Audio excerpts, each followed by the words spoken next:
big push going on in this country, if you haven't noticed, supported by members of both parties to produce more and more products in the U.S., and that includes microchips. The U.S. is jumpstarting production to compete with China by using some of your tax dollars to do it. So the question, it's an obvious one, but a key one, is it worth it? Senior business and technology correspondent Jolene Kent tries to figure that out while getting an exclusive look behind the scenes at a leading chip maker, Intel. All right. This is the new front line of the global chip wars.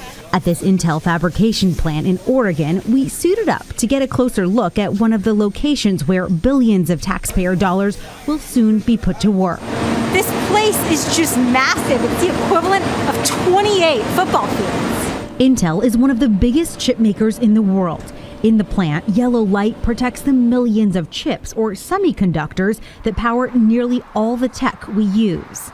Inside each one of those boxes, 25 silicon wafers. They travel around this factory, running about 200 miles over 3 to 6 months, going through thousands of steps before they are officially a semiconductor. CEO Pat Gelsinger says Intel is ramping up production to meet insatiable demand. Every aspect of human existence is depending more and more on what we do with semiconductors.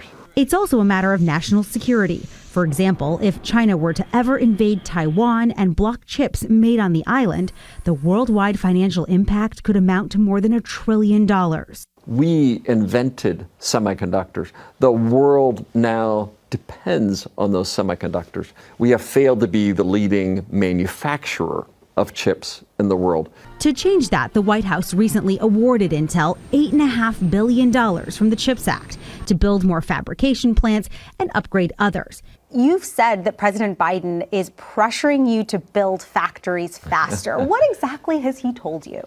Well, if one factory is good, 2 factories is better. We don't want supply chains to end in the U.S. We want supply chains to begin and end in the U.S. At the same time, the company is struggling to navigate its own turnaround. And Intel fell short of Wall Street's expectations in its latest earnings report, becoming the worst performing tech stock in the S&P 500 this year. Why should a taxpayer believe that this is actually going to happen? If you show up in Ohio today, we have thousands of construction workers today at that site. These aren't empty promises for saying, do we want these factories built in the United States or do you want them built in Asia? Currently, less than 10% of semiconductors are made in the U.S. Gelsinger's goal, double that by 2030. To catch up, Intel is deploying the first commercial high-NA lithography tool, the most advanced ever made, using a laser that heats material 40 times hotter than the sun.